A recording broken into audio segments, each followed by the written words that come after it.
अब बात करते हैं cell envelope and its modification.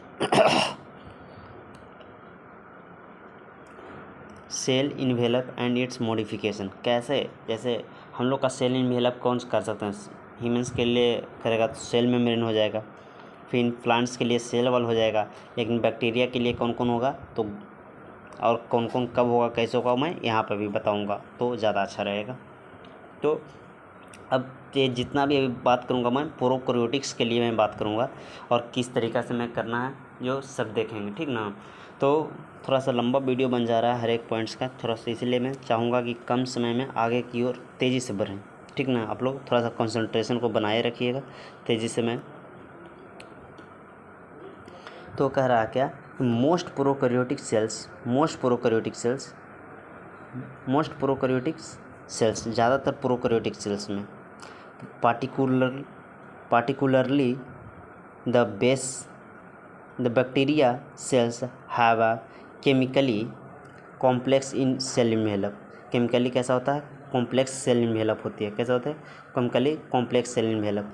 The cell envelope consist of the tightly bonded 3 layer structures. अब यहाँ तक मैं बताने का प्रयास करूँगा, थोड़ा सा और पढ़ लेता हूँ और इस पूरा को मैं शो करूँगा, बनाऊँगा चित्र में। The outer layer is glycocalyx, यहाँ पे थोड़ा सा हाईलाइट करिए, glycocalyx. Followed the cell wall, उसके बाद क्या, तो cell wall and the plasma membrane. ये तीनों कौन कौन तीनों है भाई, तो पहला एक हो गया, ये दूसरा हो गया, अच्छा रेड पेन से ज़्यादा अच्छा है, एक हो गया, 2 हो गया और तीसरा प्लाज्मा मेम्ब्रेन हो गया, 3 हो गया। ये 3 लेयर मैंने पहले ही कहा था, कितना लेयर, 3 लेयर। यहाँ पे देखिए 3 लेयर है ना, तो 3 लेयर कौन कौन लेयर है, पहला ग्लाइकोकाइलिक्स, दूसरा सेल वॉल, तीसरा सेल मेम्ब्रेन्स, ये तीनों लेयर। और ये कैसा कॉम्प्लेक्स इन्वेलप होती है, किसमें, ज़्यादातर प्रोकैरियोटिक्स में, ठीक ना। और ये कैसा केमिकली कॉम्प्लेक्स होती है, ये केमिकली कॉम्प्लेक्स होती है। अच्छा, मैं बताता हूँ, ऑल दो the 3 layers perform a distinct functions. और ये तीनों अपने आप में कैसा फंक्शन करते हैं, डिस्टिंक्ट फंक्शन, मतलब कि एक खतरनाक फंक्शन, एक अपने आप में आधा चीज़ को संभालने का काम करती है। They act together single protective unit. ये इसमें एक लेयर होती है वो प्रोटेक्टिव यूनिट का एकदम कवच बनाने का, एकदम वो प्रोटेक्ट करने का काम करती है। Bacteria can be classified into 2 groups. उसके बाद बैक्टीरिया को 2 भागों में बांट देते हैं। देखिए यहाँ तक हो गया गलती से, बैक्टीरिया को 2 भागों में बांट देते हैं, कौन कौन, सेल इन्वेलप के अनुसार से, मैनर से। In the respond to the staining produce developed. एक कहने का मतलब कि जो कि कौन किए थे, ग्राम पीजा याद नाम रखिएगा, बहुत अच्छा, ग्राम पीजा, कौन, ग्राम पीजा। और 2 भागों में बांटा, कौन कौन है, तो एक ग्राम पॉजिटिव और एक ग्राम निगेटिव, एक ग्राम पॉजिटिव एक ग्राम निगेटिव, इस तरीक़ा से याद रखिएगा। और यहाँ तक अब मैं चित्र के द्वारा मैं बताने का प्रयास करता हूँ, ठीक, कि कैसे कैसे क्या है। जैसे मैं बात कर रहा हूँ कि लिया ब्लू का पेन, उसको मैं इस तरीक़ा से मानिए,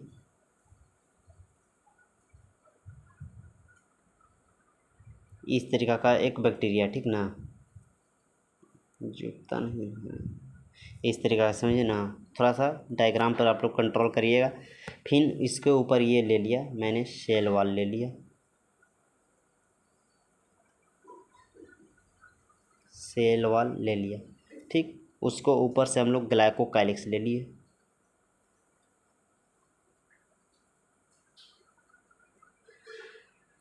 ये है मेम्ब्रेन बैक्टीरिया का। ये चित्र किसका है, बैक्टीरिया का। ये है क्या, मैं शॉर्टकट में लिखूँगा, ये है ग्लाइकोकाइलिक्स, ये है सेल वॉल,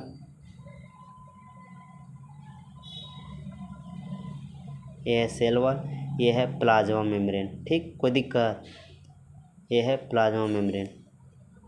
इसको कहते हैं क्रोमैटोफोर, जो बाहर की ओर निकला हुआ है उसको कहते हैं क्या, क्रोमैटोफोर कहते हैं। और जो ये अंदर की ओर निकला हुआ है उसको मेसोसोम कहते हैं। रेड पेन से लिखूँ क्या, मेसोसोम कहते हैं, ठीक। यहाँ तक कोई दिक्कत नहीं। ये तीनों लेयर मिल के एक ये तीनों लेयर मिलके काम क्या करते हैं, प्रोटेक्टिव यूनिट का काम करते हैं। कैसे का काम करते हैं, प्रोटेक्टिव यूनिट का काम करते हैं। जो मैं पढ़ा हूँ वही मैं बता रहा हूँ।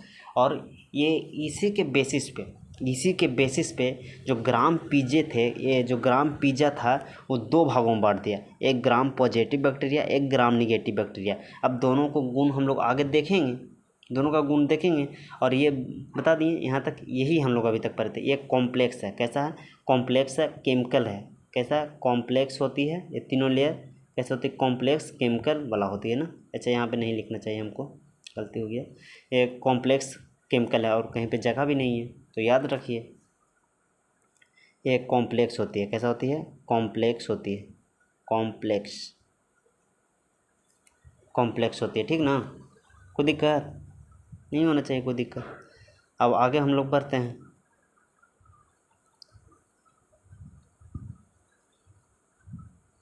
आगे हम लोग बढ़ते हैं। Glycocalyx differ composition of the thickness. जो ग्लाइकोकैलिक्स होती है उसको थिकनेस थोड़ा ज़्यादा होती है। ग्लाइकोकैलिक्स हार्ड होती है, वो थिकनेस उसको ज़्यादा होती है एमंग द डिफरेंट बैक्टीरिया। तो जो ये बांटा गया है तो उसको बैक्टीरिया को बांट दिए, ग्राम पॉजिटिव बैक्टीरिया, ग्राम निगेटिव बैक्टीरिया। लेकिन अब क्या करा कि जिसको में जो ग्लाइकोकैलिक्स जो बाहर वाला लेयर था वो थोड़ा सा थिकनेस होता है, जब मोटा होती है तो उसको अनुसार से बांटा गया है कि जो ज़्यादा मोटा रहेगा यानी कि ज़्यादा हार्ड रहेगी, और जो ज़्यादा पतला रहेगी तो it could be loose sheath. कहने का मतलब लूज शीथ, कहने का मतलब कि कम मोटा है, तो उसको स्लाइम कह दिया। क्या कह दिए, स्लाइम कह दिए, स्लाइम। क्या कह दिए, स्लाइम लेयर, स्लाइम कह दिए।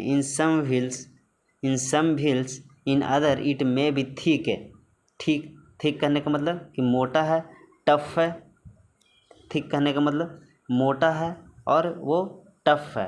दैट इज कॉल्ड कैप्सूल जिसमें समझिए कि वो हार्ड होगा, ठीक। द सेल वॉल्स, ये हो गया ग्लाइकोकैलिक्स के अनुसार से दो भाग, कि जो ज़्यादा मोटा है जो और ज़्यादा पतला है जो। तो ज़्यादा पतला है, लूज है, तो वो स्लाइम हो गया। और जो ज़्यादा मोटा है और हार्ड है, रफ है, उसको क्या का नाम धर दिया, कैप्सूल नाम धर दिया। क्या नाम धर दिया, कैप्सूल। अब बात कर रहा cell wall determines the shape of the cells. Cell wall determine करती है शेप, कौन उसको डिटरमाइन कर रही है, तो सेल वॉल कर रही है। And provides the strongness, structure and support to prevent the bacterium and bursting of the collapsing. और जो सेल वॉल मैं दिखाया था वो इस तरीका का जो बैक्टीरिया मैंने बताया था, याद रखिए। थोड़ा सा फिर से मैं बता देता हूँ। ये ग्लाइकोकैलिक्स मान लीजिए, ये फिर सेल वॉल मान लीजिए। ऐसे बैक्टीरिया को देखते रहिएगा ना तो ज़्यादा समझ में आएगा। और इसके बाद ये प्लाज्मा मेम्ब्रेन मान लीजिए, नहीं गलत हो गया ना, प्लाज्मा मेम्ब्रेन इस तरीके से मान लीजिए।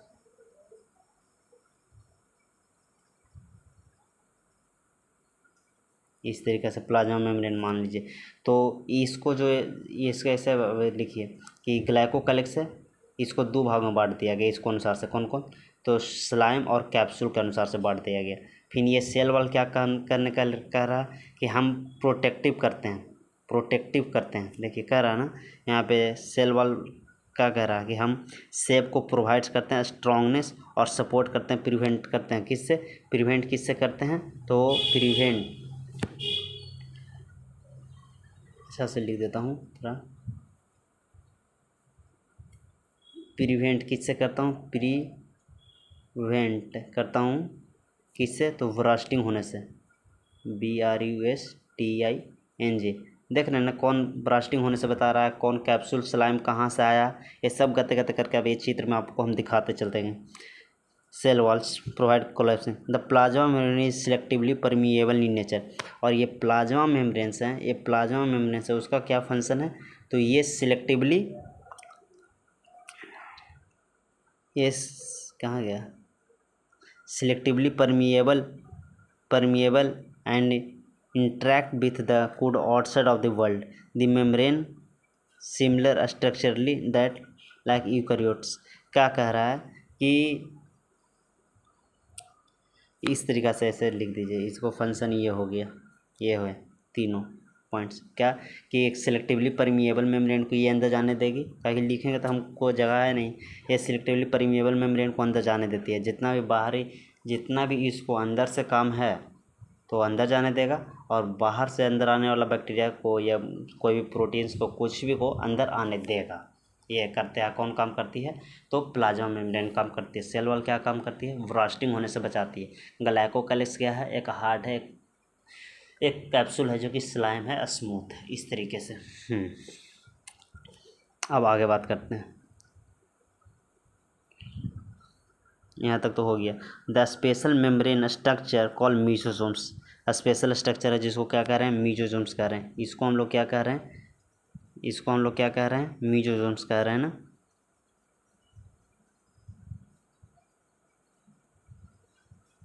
मीसोसोम्स कह रहे हैं।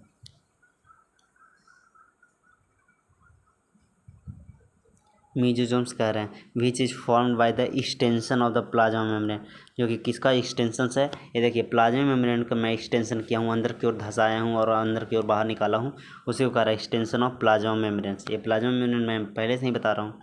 Into the cells the extensions formed in the vesicle tube like lamella. देख रहे हैं, ट्यूब लाइक नहीं बन जा रही है, ट्यूब लाइक कैसा? ट्यूब लाइक लैमिला फॉर्म्स, ये है। They helps in cell wall, they helps in, अब नेक्स्ट पे भी चलना होगा। यहाँ तक समझ गए? लैमिला कैसा कैसा सब सारा पॉइंट्स एक एक करके मैं समझा दिया। अब आगे बढ़ता हूँ। नेक्स्ट पेज करने के लिए इसको सेव करना है तो सेव कर लीजिए, और आगे हम लोग बढ़ते हैं डिस्कार्ड करके। बिना डिस्कार्ड किए हुए आगे बढ़ते ही नहीं।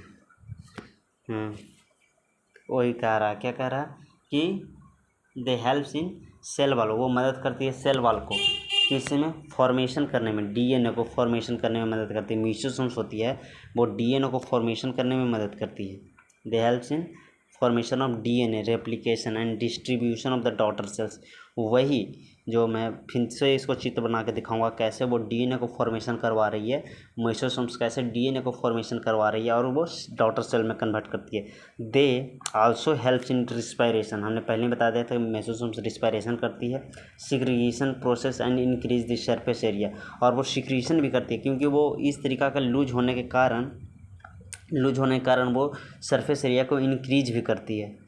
And plasma membrane and enzymes content in the some prokaryotes like cyanobacteria, they are other membranes extensions into the cytoplasm called chromatophores which contains the pigments। कितना अच्छा से बता रहा है कि secretion absorption increasing the surface area plasma membrane को करती है, और एंजाइम्स कंटेंट की हुई रहती है अपने अंदर। द प्रोकैरियोटिक साइनोबैक्टीरिया होती है, ये देखिए यहाँ पे cyanobacteria there are not there are other membranes extensions into the cytoplasm that is called chromatophores which contains pigments। वो बात का क्या, यहाँ तक ये 3-4 लाइन बहुत इंपॉर्टेंट है, हाईलाइट करके जे भी करना वो कर लो, ये एकदम बहुत इंपॉर्टेंट है। यहाँ पे स्टार लगा देता हूँ, याद रखिएगा, स्टार लगा दिया, समझे ना बात को। और ये तीनों पॉइंट्स क्या क्या कह रहा है वो अब मैं गते गते समझाता हूँ एक एक करके। क्या कह रहा है, अब मैं वो सब नहीं बनाऊंगा, ग्लाइकोकाइलिसिस नहीं, डायरेक्ट मैं प्लाज्मा मेम्ब्रेन बता रहा हूँ।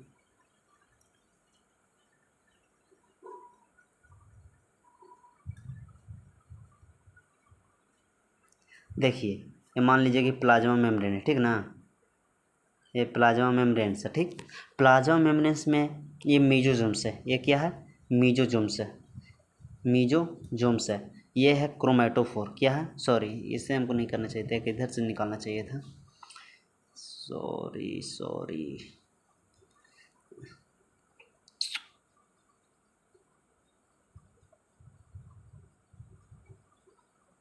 इस तरीक़े से समझिए।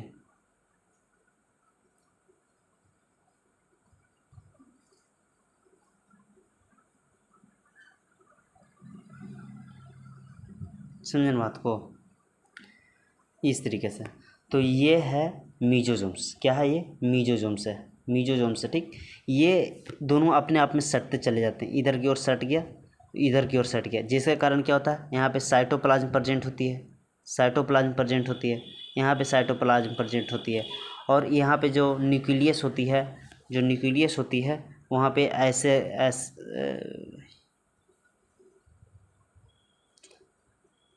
न्यूक्लियस होती है वो इस तरीका का रहती है, ठीक ना। वो ये गते गते ये दोनों कॉन्स्ट्रिक्ट होते चली जाती है, जिसके कारण यहाँ से न्यूक्लियस डिवाइड कर जाती है, आधा न्यूक्लियस इधर आ जाती है और आधा न्यूक्लियस इधर आ जाती है, जिसके कारण क्या होता है, फिर से यहाँ से क्रोमोसोम जैसे सब उसको जो बनाना प्लाज्मिड्स बनती है, क्रोमोसोम बनती है, गलती से बोला गया, वो जीनिसम गलती से बोला गया, यहाँ पे बनाती है, फिर से ये डेवलप करती है और ये डिवीज़न कर देती है, ये दोनों अपने आप में सट जाती है। नेक्स्ट पेज रहता तो मैंने इसका नेक्स्ट लेवल बनाता, और ये इस तरीका से समझिए कि ये अपने आप को सट जाती है और इसको ये डिवाइड कर जाती है, और एक इंजाइम्स भी रखती है, ये अपने आप को इंजाइम्स भी रखती है। ये है क्रोमेटोफोर, ये है क्रोमेटोफोर, क्रोमेटोफोर्स है जो कि पिगमेंट्स रखती है, ये है, ये अपने पास पिगमेंट रखती है, वो जो एक नीचे लाइन आ रहा था ना पिगमेंट वाला, उसी को दर्शाने के लिए मैं ये बनाया, ये है क्रोमेटोफोर, ये अपने आप में पिगमेंट रखती है। समझ गए हैं, वहाँ तो कोई दिक्कत। और वो लाइंस पूरा अच्छा से पढ़िएगा जब रिवीजन करिएगा, जब इसको मैं भी सेवियर गलती हो गया, डिस्कार्ड सब खत्म हो जाएगा, याद रखिएगा। फिर से मैं कर देता हूँ, हाँ ये पॉइंट्स याद रखिएगा एकदम।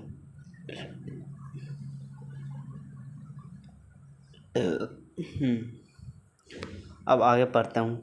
बैक्टीरिया सेल में भी motile and non motile, bacteria cell होती है जो कि मोटाइल भी होती है और नॉन मोटाइल होती है। मोटाइल करने मतलब कि एक जगह से दूसरी जगह जा भी सकती है और वहीं पर रह भी सकती है। इफ़ यदि जो वो मोटाइल है, if motile they have thin filamentous extension, यदि जो वो मोटाइल है, तो ये याद रखने का चीज़ है, यदि वो मोटाइल है तो उसको बस थिन फिलामेंटस रहेगी for their cell wall, that is called flagella. ये सब तो बताने का ज़रूरत ही नहीं है, सब कितना बार 9 10 से पढ़ते आ रहे हैं। Bacteria show range in number, bacteria का show in range in number, and flagella ये हो गया। Bacteria flagella is compose 3 parts, bacteria का कितना पार्ट्स होती है, filaments, basal body, and the filament is longest portion of the extension of the cell surface से वो लॉन्गेस्ट एक्सटेंशंस होती है। ये मैं बता देता हूँ किधर की फिलामेंट कहाँ पे देखने को मिलेगा, कैसे, वो सब चीज़ मैं बताता हूँ, ठीक ना। एंड आल्सो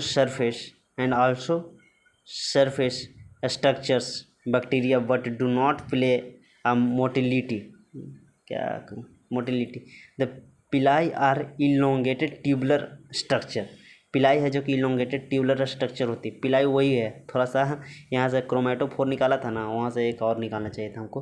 पिलाई are elongated tubular structure of the special proteins, कौन है, स्पेशल प्रोटीन्स है, ठीक ना, उसी को ट्यूबुलिन प्रोटीन कहते हैं। The fibrins are a small bristle like structure, क्या है, स्मॉल ब्रिस्टर लाइक और fibrous spotting out of the cells. In some bacteria they are known helps attached to bacteria to rock streams and also host of the tissue। इसका मतलब ये हुआ कि ये पूरा पहले ग्राफ पढ़ लिया हूँ और इसको अब चित्र के द्वारा मैं समझाता हूँ, कहा कि अभी तक तो मैं रीडिंग ही दे रहा था सिर्फ, इसको अब मैं तो इसमें कह रहा था क्या कि एक एक वर्ड को अब समझा देता हूँ मैं, कि क्या मोटाइल था जिसका थिन फिलामेंटस एक्सटेंशन था, पतला फ्लैंजिला, तो फ्लैंजिला क्या होता है, ऐसे इस तरह का बता देता हूँ। क्रोमेटोफोर्स एक टर्म्स आया था ना, क्रोमेटोफोर्स का मतलब क्या हुआ कि इनवेजिनेशन और एक्सटेंशंस, वो जो सेल मेम्ब्रेन्स इस तरीक़े से ऐसे चित्र में बना दूँ, ऐसे इस तरीक़ा का मैं बना देता हूँ, तो यहाँ से इस तरीक़ा का अंदर घुस रहा था, उसको मेसोजोम्स कह रहे थे, और उसी को अंदर इस तरह का ऐसे स्ट्रक्चर में घुसे तो उसी को क्रोमेटोफोर भी कह रहा था। तो वो पिगमेंट को रख रही थी, वो कहाँ से निकल रही है, सेल मेम्ब्रेन से निकल रही है, उसी को क्रोमेटोफोर कहते हैं। और इसको काम क्या रहती है, तो फोटोसिंथेसिस करने का काम करती है। क्या काम करती है, फोटोसिंथेसिस करने का काम कर रही है। फिर यहाँ पे पिलाई और फिमराई आया, तो पिलाई और फिमराई इस तरीक़ा से समझिए कि ये इस तरीक़ा का है, ऐसे ऐसे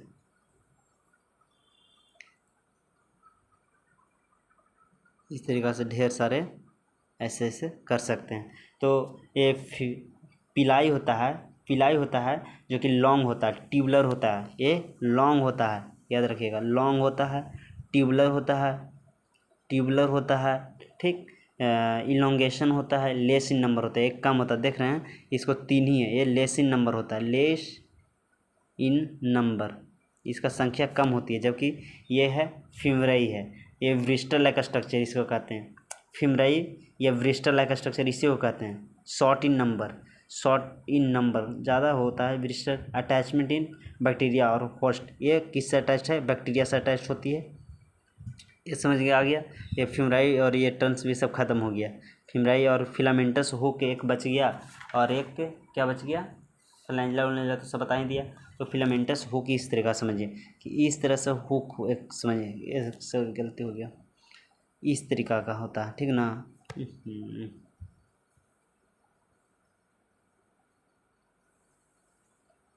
ये है फिलामेंटस, इसी को फिलामेंट कहते हैं। यहाँ पे ये हुक हो गया, ठीक, हुक हो गया। और जहाँ पे ये टच है ना, यहाँ पे इसी को वैसल बॉडी कहते हैं, वैसल बॉडी कहते हैं, ठीक ना। अच्छा से मैं लिख देता हूँ, थोड़ा सा भी ज़्यादा हो गया ना। इस तरीक़ा से पहले तो समझ जाइए कि ये हो गया क्रोमेटोफोर, पहले समझा दिया। फिर ये पिलाई हो गया, ये क्या हो गया, हरा वाला पिलाई, इसको समझिए पिलाई, ठीक ना। क्या समझिए, पिलाई समझिए, सॉरी भाई कैसे क्यों कर रहे हो, ये पिलाई हो गया, ठीक, ये पिलाई हो गया। और फिर ये फिलामेंटस में ये हो गया फिलामेंटस, ठीक ना। ये फिलामेंटस जो यहाँ पे टर्च है ना, उसको हम लोग कहते हैं वैसल, क्या कहती हैं, वैसल कहती हैं। और जो ये हुक लाइक है ना, ये इस तरीका का, इसको हुक कह दी, ठीक, हुक कह दी। यहाँ तक कोई दिक्कत नहीं, एकदम पूरा टर्म्स को, एकदम एक एक टर्म्स को निकाल के हमने बता दिया, ठीक। अब आगे बढ़ते हैं, कोई टर्म्स को नहीं छोड़ा, यहाँ तक एकदम पूरा कंप्लीट हो गया। अब बात करते हैं राइबोसोम्स एंड इंक्लूजन बॉडी को, राइबोसोम्स और इंक्लूजन बॉडी। देखिए राइबोसोम्स, इसको काम है प्रोटीन बनाने का, क्या काम है, इसको काम है प्रोटीन को सिंथेसाइजिंग करने का काम रहती है। इसको बारे में पहले मैं बता देता हूँ, प्रोटीन को ये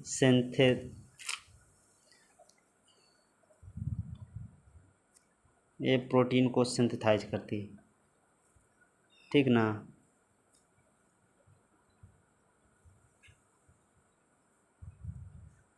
प्रोटीन को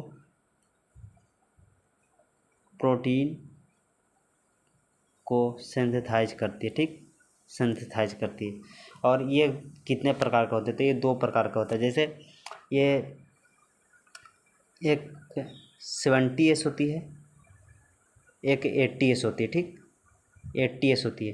तो ये पाई जाती है किस में, यूकेरियोटिक में, ये हम लोग में पाई जाती है, यूकेरियोटिक में पाई जाती है। क्यों ऐसे हो रहा है, ये किस में पाई जाती है, यूकेरियोटिक में पाया जाता है। और ये किसको में पाई जाती है, प्रोकैरियोटिक में। इसको 2 भागों में बांटते हैं, तो ये 60S और 40S में टूटती है, जबकि 40S में टूटती है। ये 50S में टूटती है और 30S में टूटती है। ये क्या है, तो ये से बार बार जो मैं लिख रहा हूँ, ये राइबोसोम्स का अथी किया हूँ ना, क्लासिफिकेशन, राइबोसोम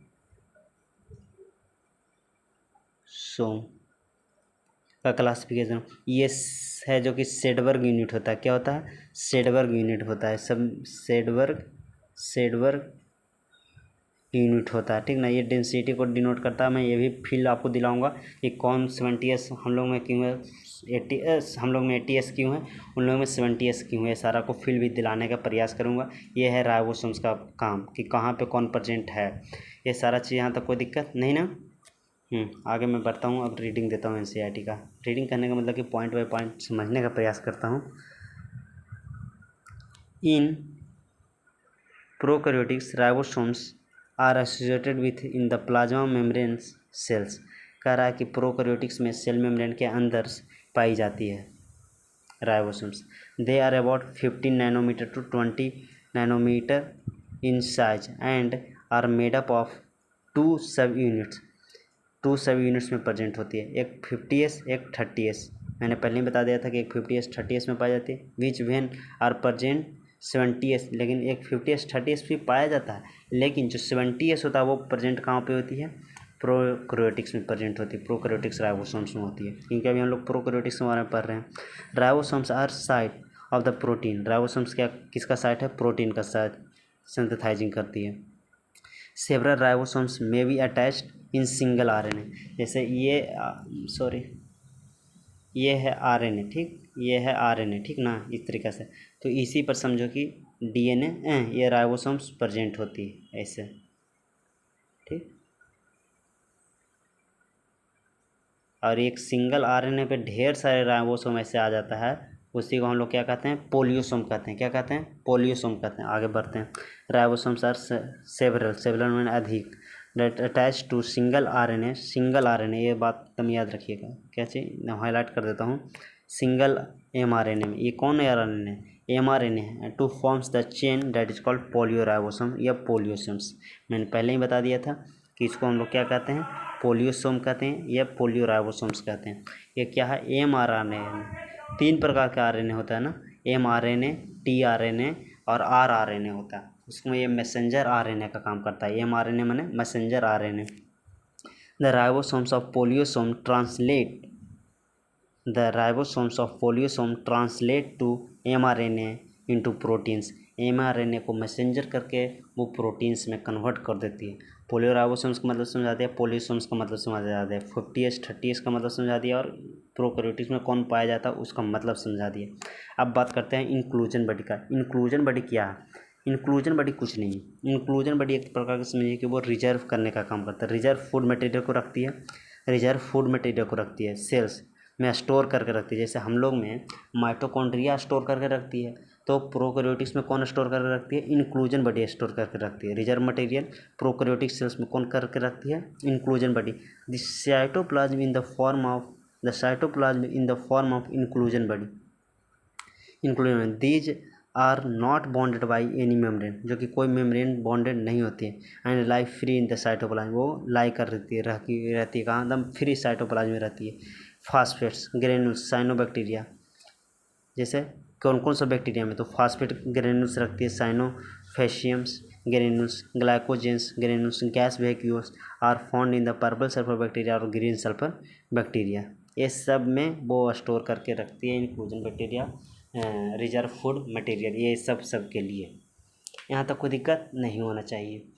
फिर अब बात करते हैं थोड़ा सा इंक्लूजन बॉडी का मतलब समझिए। इसमें कोई एक भी टर्म्स ऐसा हो कि नहीं समझ में आया, एक गैस वैक्यूल से सब कुछ ये नहीं है, एग्जांपल है, सीधा सीधी याद रखिएगा, ये मत समझने लगे गैस वैक्यूल्स क्या है। ये सब बिना फोटोसिंथेसिस किए हुए भी जीवित रहता है, क्योंकि इसको पास स्टोर फूड मटेरियल स्टोर न रखे हुए हैं, तो वो उसके कारण कुछ दिन जीवित रखता है या रहता है, इस तरीक़े से। अब यहाँ तक हम लोग का प्रोकैरियोटिक्स का कहानी ख़त्म हो गया। अब जितने भी इस चैप्टर में अब आगे पढ़ेंगे वो हम लोग अपने बारे में पढ़ेंगे। तो समझिए कि 1.5 घंटा अप्रॉक्स 90 मिनट्स में यूकैरियोटिक्स ख़त्म कर दिए। एनसीईआरटी को लाइन बाय लाइन पढ़ के ख़त्म किया हूँ मैं 90 मिनट्स में, अप्रॉक्स 90 मिनट्स, कम ही लगा होगा, हो सकता है। तो सोचिए कितना सटीक, और कोई भी एक ऐसा वर्ड नहीं हुआ होगा जिसको मैं छोड़ दिया हूँ। जो पहली बार भी पढ़ेगा तो उसको एकदम कॉन्फिडेंस आना चाहिए कि हाँ हमने एनसीईआरटी पढ़ा, एनसीईआरटी में कोई ऐसा वर्ड नहीं रह गया कि मेरे को नहीं आता है। समझे ना बात को। चलिए तो आगे देखते हैं इसके बाद।